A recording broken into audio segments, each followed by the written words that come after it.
Old news.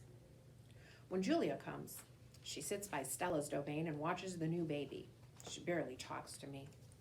Stella doesn't talk to me either. She's too busy nuzzling Ruby. She is cute, little Ruby, with her ears flapping like palm leaves, but I am handsome and strong. Bob trots a circle around my belly before settling down in just the right spot. "Give it up, Ivan," he says. "You're old news." Julia gets out a piece of paper and a pencil, and I can see that she is drawing Ruby. I move to a corner of my domain to pout. Bob grumbles. He doesn't like it when I disrupt his naps. "Homework," Julia's father scolds. Julia sighs and puts her drawing aside. I grunt and Julia glances in my direction. "Poor old Ivan," she says. "I've been ignoring you, haven't I?" I grunt again, a dignified, indifferent grunt. Julia thinks for a moment and then smiles. She walks over to my domain, to the spot in the corner where the glass is broken. She slides papers through. She rolls a pencil across my cement floor. "You can draw the baby elephant too," Julia says. I bite the pencil in half with my magnificent teeth. Then I eat some paper. Tricks.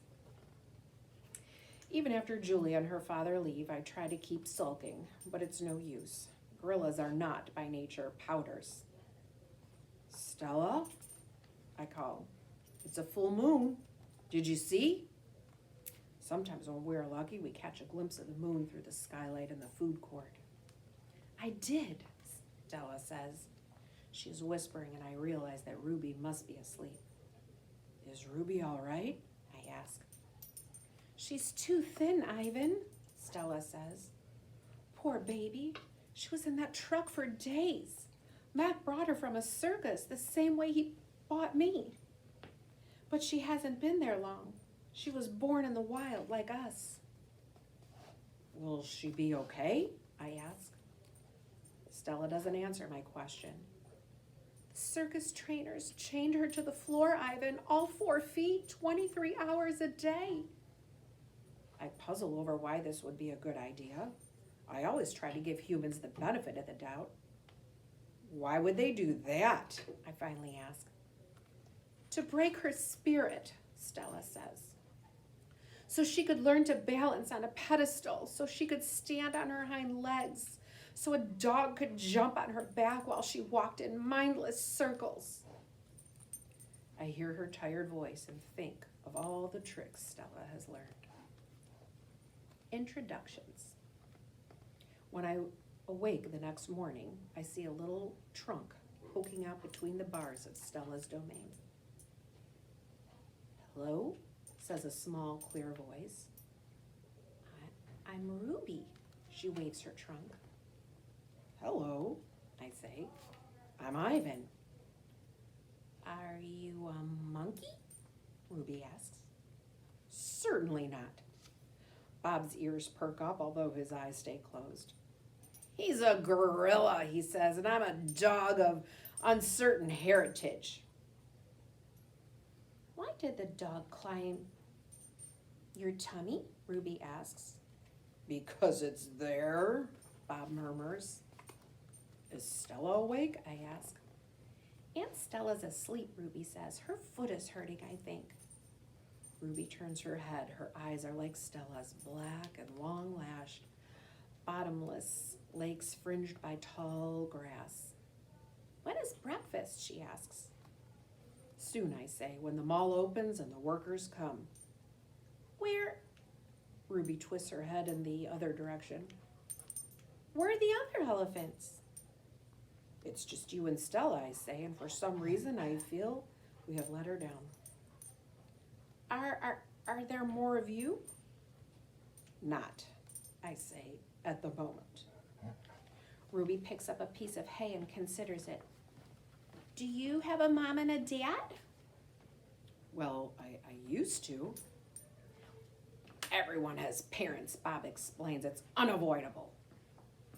"Before the circus, I used to live with my mom and my aunts and my sisters and my cousins," Ruby says. She drops the hay, picks it up, twirls it. "They're dead." I don't know what to say. I'm not really enjoying this conversation, but I can hear that Ruby isn't done talking. To be polite, I say, I'm sorry to hear that, Ruby. Humans killed them, she says. Who else? Bob asks, and we all fall silent. Stella and Ruby. All morning, Stella strokes Ruby, pats her, smells her. They flap their ears, they rumble and roar, they sway as if they're dancing. Ruby clings to Stella's tail. She slips under Stella's belly. Sometimes they just lean into each other, their trunks twirl together like jungle vines. Stella looks so happy. It's more fun to watch than any nature show I've ever seen on TV. Home of the one and only Ivan. George and Mac are out by the highway. I can see them through one of my windows. They are next to each other on tall wooden ladders, leaning against the billboard that tells the cars to stop and visit the one and only Ivan, mighty Silverback. George has a bucket and a long-handled broom. Mac has pieces of paper. He slaps one against the billboard. George dips the broom into the bucket. He wets the paper with the liquid from the bucket, and somehow the paper stays in place. They put up many pieces before they are done. When they climb down from the ladders, I see that they've added a picture of a little elephant to the billboard. The elephant has a lopsided smile. She is wearing a red hat, and her tail curls like a pig's. She doesn't look like Ruby. She doesn't even look like an elephant. I've only known Ruby one day, and I could have drawn her better. Art lessons. Ruby asks a lot of questions. She says, Ivan, why is your tummy so big?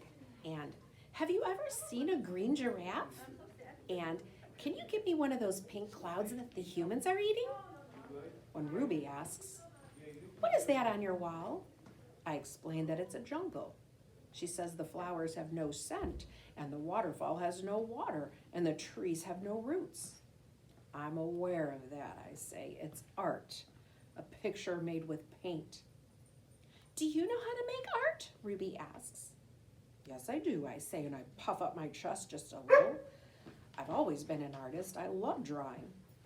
Why do you love it? Ruby asks. I pause. I never talked to anyone about this before.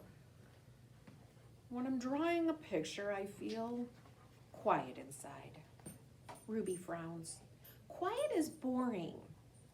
Not always. Ruby scratches the back of her neck with her trunk. What do you draw anyway? Bananas mostly, things in my domain. My drawings sell at the gift store for $25 a piece, with a frame. What's a frame? Ruby asks. What's $1? What's a gift store? I close my eyes. I'm a little sleepy, Ruby. Have you ever driven a truck? Ruby asks. I don't answer. Ivan? Ruby asks. Can Bob fly? A memory flashes past, surprising me. I think of my father snoring peacefully under the sun while I try every trick I know to wake him. Perhaps, I realize, he wasn't really such a sound sleeper after all. Treat. How's that foot, old girl? George asks Stella. Stella pokes her trunk between the bars. She inspects George's right shirt pocket for the treat he brings her every night without fail. George doesn't always bring me treats. Stella's his favorite, but I don't mind. She's my favorite too. Stella sees that George's pocket is empty. She gives George a frustrated nudge with her trunk, and Julia giggles. Stella moves to George's left pocket and discovers a carrot. Nimbly, she removes it. Mac walks past. Toilet's plugged up in the men's bathroom, he says. Big mess. I'll take care of it, George sighs. Mac turns to leave. Before you go, Mac, George says, you might want to take a look at Stella's foot. I think it's infected again. Darn thing never does heal up, right? Mac rubs his eyes. I'll keep an eye on it. Money's tight, though. Can't be calling the vet every time she sneezes. George strokes Stella's trunk. She inspects his pockets one more time, just in case.